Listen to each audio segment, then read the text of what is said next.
Hey everyone, welcome back to MangaMinute. I'm thrilled to share my latest recap video with you. If you missed the previous one, no worries, just take a quick peek in the description below for the link. Now, let's dive right in and enjoy. As the carriages neared their destination, Eunho sensed the subtle shift in the atmosphere. The rolling landscape gave way to a familiar sight, one that stirred conflicting emotions within him.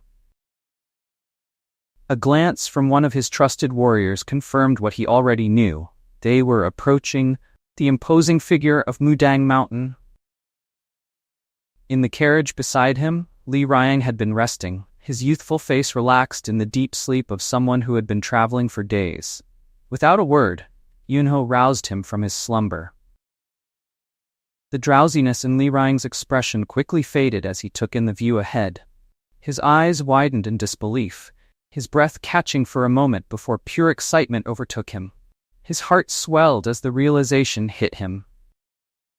Mudang Mountain, the place he had long dreamed of reaching, was now in front of him. A sense of triumph coursed through him, barely contained as his thoughts raced with eager anticipation. For Li Ryang, this was the culmination of his journey, the moment he had been waiting for. However, Eunho's feelings were far from joyful. As the towering mountain loomed closer, his thoughts turned dark, filled with bitterness and frustration. Memories from the past, tethered to this place, clawed their way to the surface, reminding him of the burdens he had carried for too long. Mudang Mountain was not just a destination, it was a reminder of his unshakable past, one he had hoped to leave behind. Yet here he was again, unable to escape its grasp. Anger simmered beneath his composed exterior, the weight of it pressing down on him. As the inspection of the luggage came to an end, one of the Mudang disciples, Insong, diligently ensured that all the items had arrived safely. He reported to his master, Myungjin, with a sense of relief, knowing the journey had been long and arduous. However, before Insong could fully deliver his message, an unexpected tension arose. Myungjin, with a stern and unwavering demeanor, turned his attention to Eunho, confronting him directly. Eunho, never one to back down, met Myungjin's gaze with cold defiance. The air grew thick as Myungjin declared that Mudang Mountain, being a sacred place, had strict rules that all visitors must follow.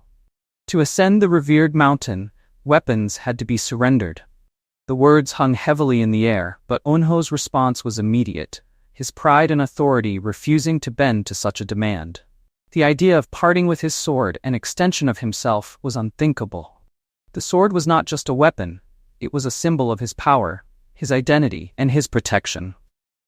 Myungjin, however, remained resolute, enforcing the sacred laws of Mudang. His voice carried the weight of tradition, unwavering in his belief that no one could ascend the holy grounds with a weapon in hand. To him, the very presence of a sword, especially in the hands of someone like Eunho, was a threat to the sanctity of the mountain. Tension crackled between the two, the atmosphere charged with unspoken challenges. Just as the confrontation threatened to escalate, Li Ryang, seeing the growing hostility, interjected with a plea for calm. His voice, though filled with urgency, was tempered by a desire to defuse the situation. He implored Eunho to relent, understanding the sacred nature of Mudang Mountain and knowing that a conflict here could have dire consequences. Reluctantly, Eunho conceded, though not without a display of his irritation. His expression remained cold, his pride bruised by the necessity of compliance. With a sharp glance, he handed his sword over to Insong, the disciple who had nervously watched the exchange unfold. Eunho's words, laced with warning, left no room for doubt. If his sword were to suffer even the slightest damage, there would be severe consequences. Visibly tense, accepted the sword with trembling hands, understanding the weight of the responsibility now placed upon him. Eunho, his patience already worn thin, shot a sharp inquiry toward Myungjin, his irritation unmistakable. The tension between them was palpable, and it seemed neither was willing to let the confrontation end quietly. Myungjin, maintaining his composure but clearly irked by Eunho's defiance, explained that the prohibition of weapons was not for the protection of the shaman faction itself. Rather, it was a ritual of respect, an offering of gratitude to the patriarch of Taichi, a tradition steeped in reverence for the mountain's spiritual importance. But Eunho was in no mood for such explanations. His disdain for the ritual was evident in his tone as he taunted the reasoning behind it. His challenge was cutting, mocking the idea of stripping away all weapons as a form of respect. He pushed the argument further, questioning the logic with biting sarcasm, suggesting that even those who wielded their own bodies as weapons should be forced to maim themselves before being allowed to ascend the sacred mountain. Mangjin's restraint snapped, his face hardened, his frustration flaring into anger at Eunho's insolence. He turned away sharply, not willing to engage any further in the verbal sparring. With barely contained fury, he barked an order to his junior disciple Insong, instructing him to guide their guests up the mountain. Insong, ever obedient and humble, quickly acknowledged his master's command, his voice trembling slightly under the weight of the tension that filled the air. As they ascended the mountain, winding their way up the steep stone steps, Insong spoke with a steady voice, offering explanations about the sacred place they were entering. He explained that the responsibility for overseeing the sacred mountain typically fell to the newly initiated third-generation disciples, those who had just received their path titles and begun their training. Today, however, the task was being handled by a second-generation disciple, Master Myungjin, a man known for his strictness. Insong spoke with a mix of respect and apprehension, emphasizing that Myungjin held himself to the same rigorous standards he imposed on others. It wasn't a matter of personality, he insisted, but of discipline and self-control, a fact he hoped would foster understanding among their guests. Li Rying, walking alongside with light steps, responded with casual indifference. His tone was playful, laced with sarcasm as he made a thinly veiled jab at Eunho, implying that understanding wasn't always the issue. His teasing words lightened the mood somewhat, though his remark about Myungjin's impressive presence still carried a hint of genuine respect. Insong, undeterred, continued with admiration in his voice as he spoke about Myungjin's accomplishments. Master Myungjin was a genius, he explained, having mastered the renowned Taechung sword technique to the level of 7 stars. It was a feat that marked him as one of the proudest members of the Mudang sect, an institution of great prestige within the martial world. Eunho, though silent, was not unmoved by this revelation. The mention of the Taechung sword technique, a technique his master had spoken of before, caught his attention. He recalled that the Mudang sect, also known as the Taishan faction, was one of the twin pillars of the orthodox factions, standing alongside Sorim. It was a formidable sect, and to hear that someone like Myungjin had reached such heights within its ranks explained much about his confident, even arrogant demeanor. As Eunho continued up the steps, his thoughts lingered on this newfound insight, piecing together the background that lay behind Myungjin's stern and imposing presence.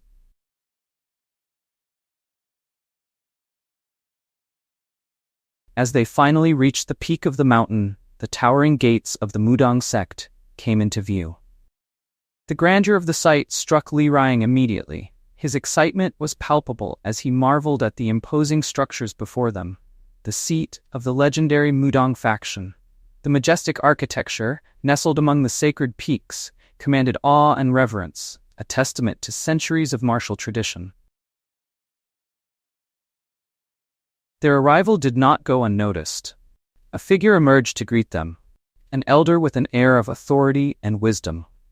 He introduced himself as Taichung, one of the elders in charge of the Wujing Palace, his presence carrying the weight of years of experience. He welcomed the travelers, inquiring about their journey with a calm, measured tone. His gaze swept over the group, though his attention was particularly drawn to the one leading them. As soon as Taichung appeared, Warrior Zhang, one of Eunho's trusted men, immediately recognized the elder and whispered to Eunho with a note of reverence. Taichung was not just any elder. He was Myoeng Suk, also known as Taechung Jinin, a distinguished figure within the Murim Alliance and a highly respected master in the orthodox martial arts community. Meeting him here, at the gates of the Mudang sect was a moment of significance. Eunho, composed and measured, responded to Taichung's greeting with a formal introduction. He declared his identity as Eunho, the young master of Cheonhajang, a name that carried its own weight in the martial world. His words were simple but carried the confidence and authority of someone accustomed to being in positions of power. The elder regarded him thoughtfully, their exchange laced with the unspoken recognition of each other's standing in the world of martial arts. Upon hearing Eunho's introduction, Myungjin's expression shifted slightly, caught off guard by the revelation. He hadn't expected this arrogant figure before him to be the young master of Cheonhajang. His mind raced, filled with contemptuous thoughts. To him, Eunho represented everything he despised, a privileged brat, born into wealth and status, coasting through life without truly earning his place. Myungjin's disdain deepened as he observed Eunho, convinced that this was the type of person who believed he was superior simply due to his birthright. Meanwhile, Taechung continued the conversation with Eunho, his tone warm and respectful. He acknowledged the significance of Eunho's presence, recognizing the care Cheonhajang had shown in personally attending to the journey. Taechung's gratitude was genuine, as he inquired about Hadehyup, Eunho's father, and reflected on the last time he had seen Eunho. Stroking his beard thoughtfully, the elder reminisced about past encounters, noting how much time had passed since their last meeting. 4 years ago, when Eunho was recovering in a hospital bed after pushing himself too far in his martial training. Taechung's words flowed easily, revealing his respect for the young master's family and legacy.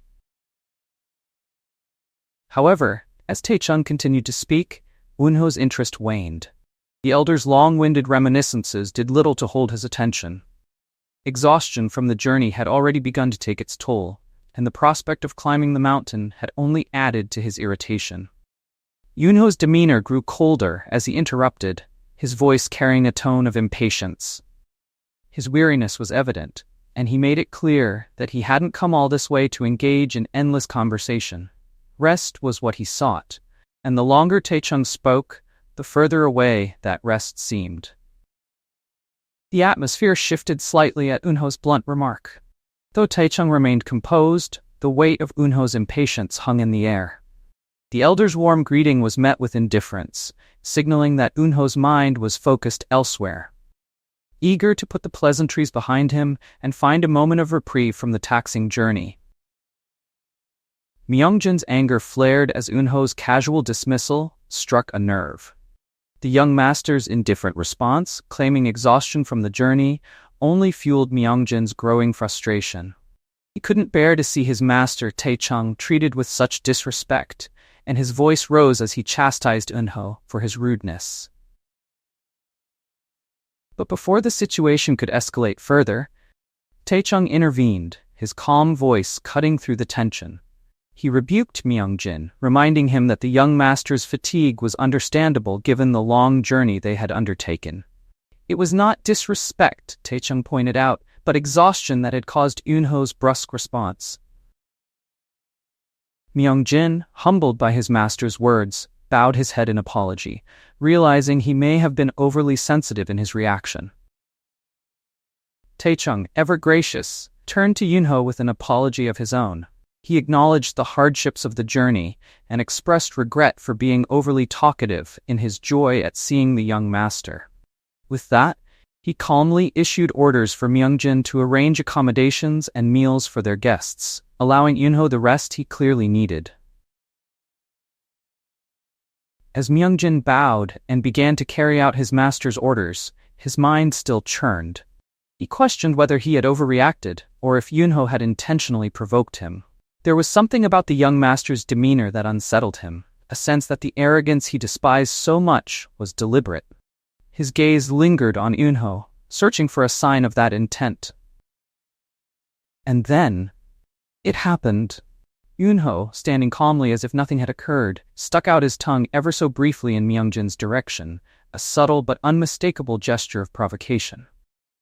Myungjin's eyes widened in shock, his earlier suspicions seemingly confirmed.